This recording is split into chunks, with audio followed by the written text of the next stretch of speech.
আমরা আজকে সবাই মিলে যাচ্ছি স্ট্রবেরি পিক করতে। গতকালই শুনলাম ফার্মগুলো ওপেন হয়ে গেছে স্ট্রবেরি পিকিংয়ের জন্য, তাই আর একটুও টাইম নষ্ট করিনি।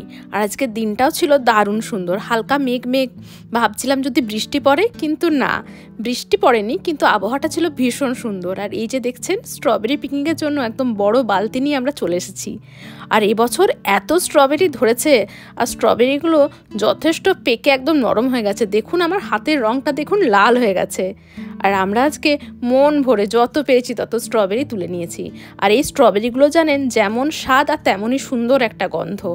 বাজারে যে স্ট্রবেরিগুলো পাওয়া যায় সেগুলো কিন্তু অল্প টক টক, কিন্তু এইগুলো অস্বাভাবিক রকমের মিষ্টি।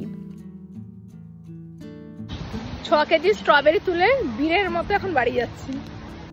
দেখা হবে খুব তাড়াতাড়ি। আজকের মতো বাই।